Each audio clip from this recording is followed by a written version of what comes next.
welcome, excuse me, to another edition of Convict Inc. I'm your host, Robert Rosso. I know that I said that we'd be coming to you live from top of one of the mountains, specifically Poto Mountain, but when we got up there, Marta didn't want to stop. We checked out a couple locations. The lighting wasn't right, and then the battery in my phone wasn't right when we did find one. Anyway, we're back. We've spent the day on the mountain. And I'm going to tell you something. First of all, I want to thank my wife because she's helped make my dreams come true time and time again. I used to sit in my prison cell and lay in my bunk and think about one day what freedom would be like back in the area that I live in. And that is that they were cutting trails up in the mountains for four-wheelers. In these mountains, I used to take, I had different several four-wheel drives, but I used to take Toyota, a 1988 Toyota 4Runner, pop the top, and I used to go as far up in these mountains as I could. These logging trails, I try to go just as far as I can make that car squeeze. And when I found out they were cutting trails, man, I was just elated. And then I found out that my dad got an Artie Cat here about 2016, and I was by that time I knew I was going to get out of prison one day. At that time, I didn't know when, or I believed that I was, and I just would sit there and just think about being in this little Artie Cat, going up in these mountains. And I'm going to tell you, it's been 3 days now, and my wife Marta saved money while I was in prison. The years that she met me, really saved hard, did really well, and because of her, she's able to, get the little toy things. Well, not little, but just a bunch of stuff. Not only having her in my life, which is a dream come true, but, I just was on top of the mountain. First of all, 2 days ago by myself, and I nearly cried just because I was like, my God, this is everything I dreamed about and more. The creeks, the wildlife, the emptiness, the solitude. And then up there with her today, man, it was just remarkable because this girl, she was ready to climb some rocks now. I've been out with, I took her spinning around on this thing once, and she was like, slow down. I'm like, oh my God, I'm never going to be able to take this. I'm never going to be able to take her with me. I've got to ditch her every time. But I'm talking higher. I don't care about the big rocks hitting the bottom. Higher. And then when I went to stop to shoot videos, she's like, what am I going to do? We're up here, Rob. We're up in the middle of the mountains. Anyway, so I should start over. Welcome to Convict Inc. I'm your host, Robert Rosso. Please subscribe if you have not already. And please hit the like button if you like. A guy who is a Facebook friend now, who's been following me since the beginning on this channel, we private message each other, suggested that I do a video about getting beat up. All these stories, war stories about me, being able to stomp guys out and how tough I was, and with another person, so it's not really fair when you're doing with another, all that, and it's all true. And I told him, I said, look, I admitted to when I was called a bitch and didn't do nothing. I admitted to being just wrecked in the Sebastian County jail and sent to the outside hospital. In different stories, I've mentioned the fact that I got knocked out by a Hispanic, a Sereno, and when I was in California Department of Corrections, who was like 5'1". And I don't mean to, I'm not trying to demean or belittle little people, or is that the right thing? What I'm saying is I underestimated him, and because of that, I never underestimated anybody. So my point being, like, I have no problem admitting, when I have, been a coward or been beat up or whatever. And then I thought of a story, and I'm like, oh, okay, so there is one where this is. I'd already been to California State Prison. I've been to Arkansas State Prison, and this is my first year in the feds. Told you guys I was into all the reindeer games, drugs, gambling, everything but prostitution, everything but homosexual activity or sexual activity in prison. So on some of my first heroin deals, that is some of the first times that I bought grams, I gave a piece to somebody. But before I go there, let me go ahead and do this. In prison, stamps are currency. Postage stamps. No. in United States Penitentiary in Leavenworth from 1998 to 2002, the years I was there, stamps were currency. They still are, but I just want to be specific about what I saw. Stamps were like on the street, maybe 37 cents back then. I'm not sure, was it 32, 34? But 20 stamps would equal out to $6.40 or whatever it was, but it was still $5. A book or 20 stamps was worth $5 in compound money. And when I say compound money, that's currency within the prison. So you'd have stamps that were 10 years old, 27-cent stamps still floating around the compound, and 20 of those would still have the value of a $5 book of stamps. So contraband dealers, store dealers, guys that would accumulate a bunch of stamps, especially guys that had gambling tickets, they would then turn around and sell bulks of stamps. The bulk being like 100 books of stamps. I'd buy them for $500. Or you get a better deal the more you spend. Every prison's different. Currency in every prison's different. Feds, it's pretty much the stamps, but there's mackerel. Anyway, I started buying stamps from a guy named Wade, an older black man, was a vice lord, and I heard he passed, so he may rest in peace. But that was the first guy I really started buying bulk from.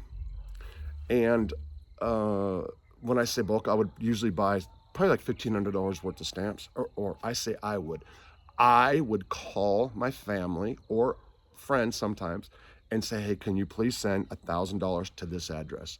They would send a money order usually. Sometimes they would Western Union, their families on the streets. Sometimes they would send money to the prisoner's account. But usually I try to keep the money sent out of the prison. So I'd have my mom most of the time send it to wherever. Of course, she didn't ask questions, didn't know it was contraband or otherwise, and that's the truth. Of course, when you say you're buying stamps, I mean, they can only imagine, but my family and friend were aware of prison phones and all that stuff, especially when I first went to prison. Well, I bought a bunch of stamps from this guy named Wade, and somebody had a couple grams of heroin that I ended up purchasing. Now, I wasn't trying to make money or sell any drugs. I was just trying to really do like a couple papers a day. At that time, I had used heroin intravenously, but I liked to snort it as well. And I like to snort some in the morning and then, some in the afternoon. Really, I was just doing 2 little pieces a day. Now, to people that have used heroin, this was tar. And you know about a gram of tar, how many shots, whatever you can get, depending on how potent it is. So the rule of thumb in federal prison was you can get at least 20 papers of tar. That's $50 papers. So imagine 20 little smidgens, that's $50 a piece. So what's that, 1,000? You get 10 papers, 50, 500, so it's $1,000 a gram return. Grams are usually 500 at that time. Well, there was a guy, and his name was Tractor Tom, and I'll go ahead and say that, because he was known by that, but it's just many, many years ago. His name was Tractor Tom, and he started off at a camp, then he went to a low, then he went to an FCI, and then he worked his way up to USP Leavenworth in a matter of just a few years. He only had a 5-year sentence. He lived with Happy Jack, who I've previously talked about, from Indiana, and he saw or knew about me getting these drugs. Now, I was still new in Leavenworth, and the first couple of years when you're there and you're in your 20s, you're still relatively new. So I didn't like put my business all out there, like tell everybody, people knew, people in prison know what other people do most of the time. Very few people like do something incognito that nobody knows about.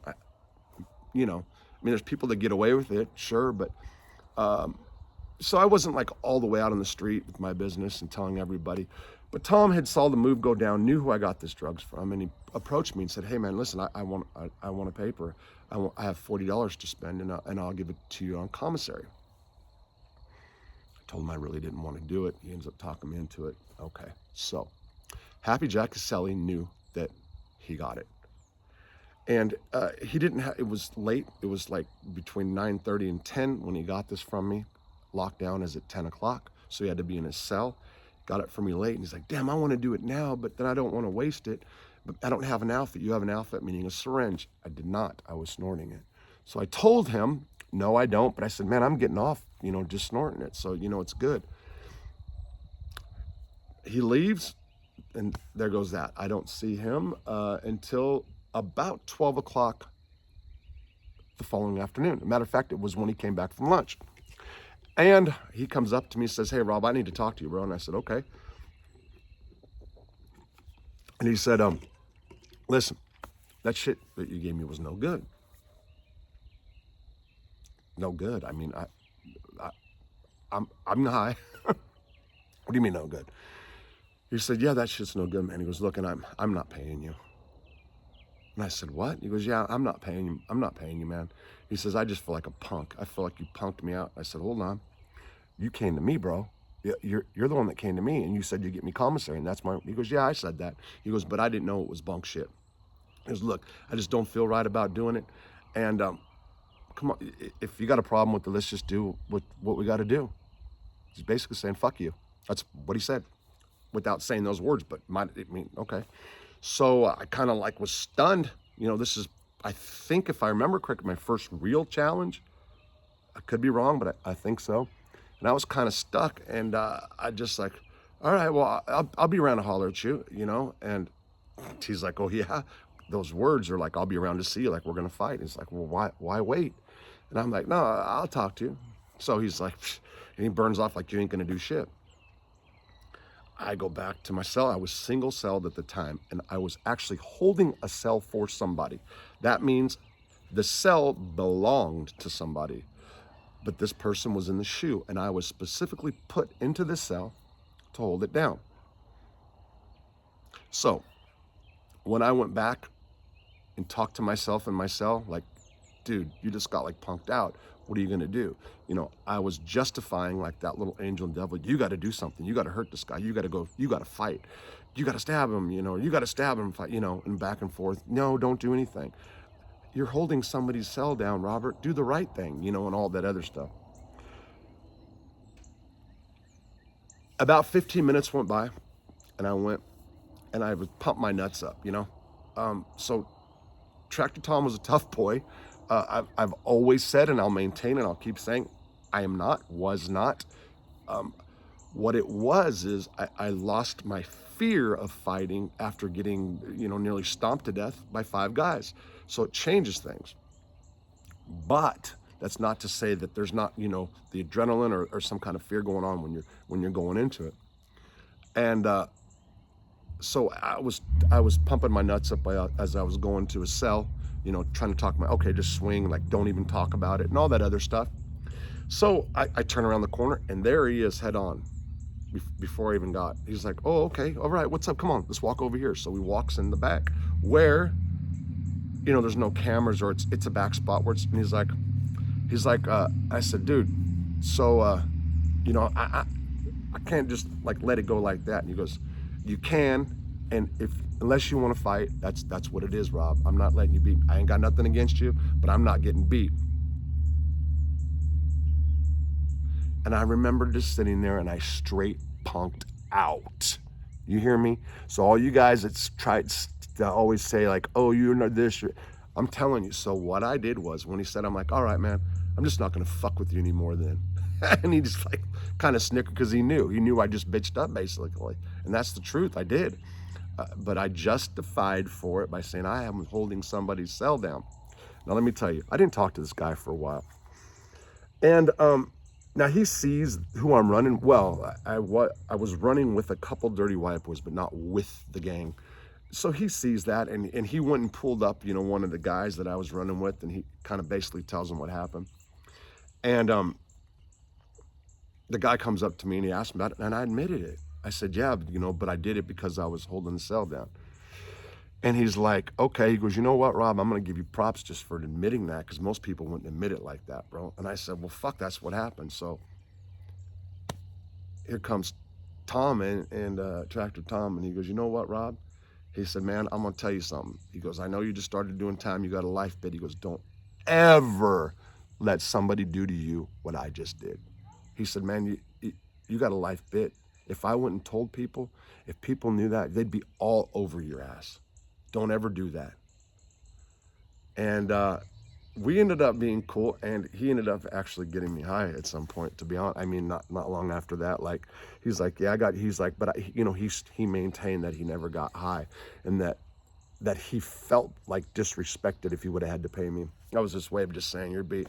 But yeah, so there it is there. First real challenge in federal prison, involved in the drug game, and I'm here to say this. If you don't want drama, stay away from drugs, gambling, and the TV rooms. Homosexual activity, even though I know it's more accepted nowadays, it's still in prison. It's still a lot of problems. Usually the homosexual stuff causes drama. So it's the best way to stay, safe in prison or stay drama-free is not to be involved.